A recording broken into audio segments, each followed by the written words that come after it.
quisiera hoy iniciar con una frase que me encantó, la publiqué hoy. Es curioso, la publiqué hoy en Gente Inteligente Science. De hecho, porque me encanta esa frase, la busqué en internet y no está, no existe la frase en internet, no sé por qué. La saqué de un episodio de Cosmos, el capítulo 4 de la temporada 2 de Cosmos. Es de un científico llamado Nikolai Vavilov. Fue un científico muy importante en cuanto a genética específicamente hablando de plantas o de semillas, bien específicamente hablando, y él escribió, yo en verdad creo profundamente en la ciencia, es mi vida y el propósito de mi vida. No dudo en dar mi vida hasta por lo más pequeño de la ciencia. Nikolai Vavilov. Ok, arrancando con el contexto, entonces es un científico, o fue un científico ruso, em, que vivió cerca, o sea, no vivió, pero sí, o sea, vivió, pues, estaba haciendo algunas investigaciones cerca del año 1911 o 12, ahorita sí la memoria no me falla, en el cual estaba haciendo investigaciones, como ya lo dije, en genética. Estaba intentando recolectar, espera a ver si recuerdo bien, estaba intentando sacar material genético de las plantas y de las semillas para, si no estoy mal, para mejorarlas, para hacer mejoras genéticas entre poblaciones de plantas, por ejemplo, para soportar mejor el frío, por ejemplo, para hacer mejor producción de algunos frutos. Y la verdad que hay una frase que me encanta y es, si tú no puedes explicarle algo a tu abuelo es porque no lo entiendes realmente. Y es porque ahora que lo estoy explicando, estoy teniendo como ciertas dudas en este tema. No sé si usted recuerda algo más. Me acuerdo, él comenzó, digamos, con ese espíritu, es que no recuerdo muy bien con quién fue el que se entrenó, realmente él estuvo acompañado de un grupo. En este grupo se tomaban muy en serio la idea de la ciencia como forma de liberación de la humanidad, y este espíritu lo inundó, y cuando él regresó, aplicó eso mismo en su laboratorio. Y la idea realmente de él era, digamos que ahí es cuando nace la idea de la genética, y él pensó que podía encontrar, la idea era recolectar, como ir a los lugares donde se suponía que la Ah, mutación era muy, muy poca, para lograr encontrar los especímenes originales, y a partir de él investigar como las modificaciones genéticas que se dieron posteriormente.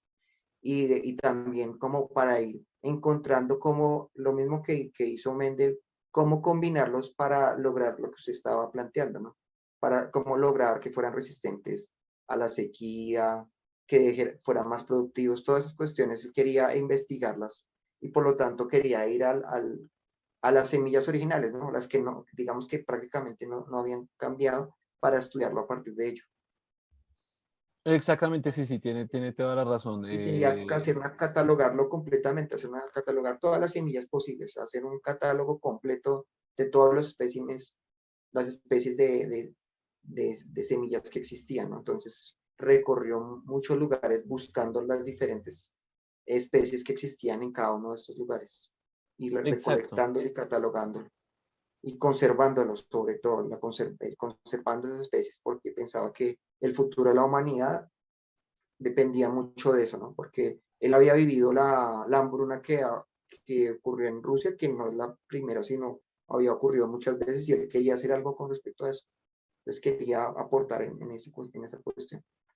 Y él tenía un Exactamente. espíritu también incansable, que él decía que no le alcanzaba el tiempo, que había tantas cosas que hacer, que no sabía cómo hacer para hacer todo lo que él quería hacer. Entonces era una persona incansable, constante, de ir buscando, conocer más, de investigar más, de tomar toda la cantidad de muestras que pudiese. O sea, tenía un espíritu, eh, de, de lo que él dice, ¿no? Él tenía ese espíritu de que la ciencia era lo que iba a transformar el mundo, y resolver los problemas que existían en ese momento, ¿no?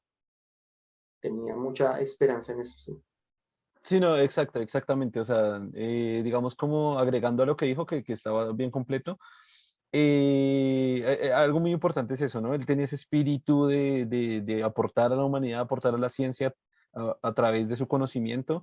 Él pretendía o lo que quería lograr era crear un banco de semillas, el banco de semillas más grandes del mundo en caso de que hubieran pérdidas de algunos tipos de plantas, que hubiera una extinción, digamos, algunos tipos de semilla o plantas se daban en alguna región específica del mundo. Si por alguna razón se extinguía, poder tener un banco de respaldo genético precisamente para poder guardar la especie de semilla o de planta y volverla a replantar posteriormente. De hecho, no fue un intento, sino que lo logró. Ok, ahora no estoy tan seguro si realmente lo logró o por lo menos puso las bases para que realmente lo hicieran. Y de hecho ahorita existen bancos de semillas. No estoy tan seguro si ahorita el de Rusia es el banco de semillas más grande del mundo, o es uno por lo menos de los más grandes del mundo. Y él fue el pionero de todo esto, ¿no? También, o adicionalmente a lo que usted dice, pues también es uno de los padres de la, considerado uno de los padres de la genética, por supuesto, por todas estas investigaciones. Y también con relación a la frase, de pronto ahorita la volvemos a leer como para que se vuelva a dar el contexto, es que en estos tiempos inició la época de una dictaduría, que fue la época de, olvidé el nombre, ¿No era Stalin en ese momento? Stalin. Sí, Stalin sí, no, estaba Stalin. comenzando a llegar al poder y estaba comenzando a hacer persecución de personas, bueno, como cualquier dictadura, estaba comenzando a instaurarse el comunismo de manera muy fuerte y precisamente Babilov fue uno de los enemigos de Stalin, precisamente por sus ideas pues, revolucionarias en cuanto a las ideas genéticas y de la semilla.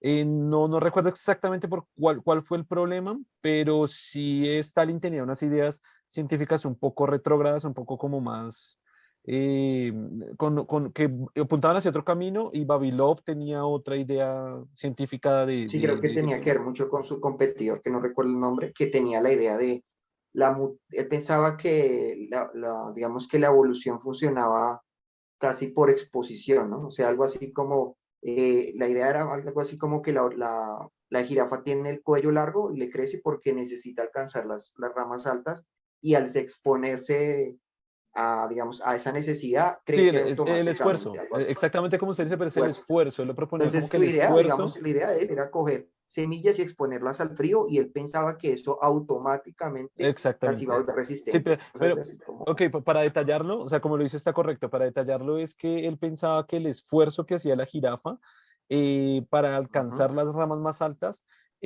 prácticamente era como heredada para que la siguiente generación de jirafas tuviera el cuello un poco más largo. Y totalmente lo que usted dice es totalmente cierto. Entonces, para detallar en las plantas, es lo que pretendía, era lo que usted decía, era exponer las plantas al frío para que la siguiente generación de plantas ya fuera más resistente al frío. Lo que digamos que la gran idea revolucionaria de Vavilov es que pues que la evolución no funciona así, como usted decía muy bien también con base en Mendel, y es que la evolución funciona es con un orden, o no sé si decir un orden, no, en un cambio aleatorio de mutaciones genéticas, las cuales dan una propiedad, en el caso de la jirafa, dan una propiedad de cuello alto. Las jirafas de cuello alto tenían una probabilidad mayor de reproducirse y de sobrevivir, no reproducirse, de sobrevivir en el entorno en el que estaban viviendo, eran más exitosas sobreviviendo en el entorno que estaban viviendo, por tanto, también era más fácil que esas características siguieran genéticamente a la siguiente población, es decir, la característica de cuello largo. ¿Por qué? Porque era más eficiente para su entorno y poco a poco, o sea, con el paso de miles de millones de años, iban saliendo nuevas especies de jirafas con el cuello pues cada vez más largo.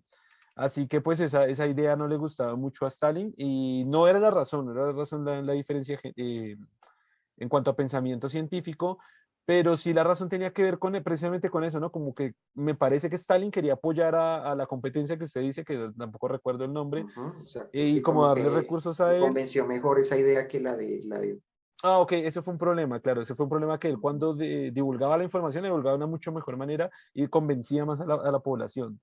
Babilov no podía convencer muy bien a la audiencia, sin embargo, pues él tenía razón. Entonces los recursos pues no iban para esa persona, sino para él. El caso fue que pues Babilov fue perseguido por el Estado, fue capturado y muy lamentablemente, o sea, es demasiado triste este tipo de historias, es la forma en la que él murió, ¿no? Él tenía que o desistir de la ciencia o decir que lo que estaba haciendo pues era falso o persistir con ella. Entonces, de nuevo está la frase, si quiere la volvemos a leer como para volverle a dar el contexto.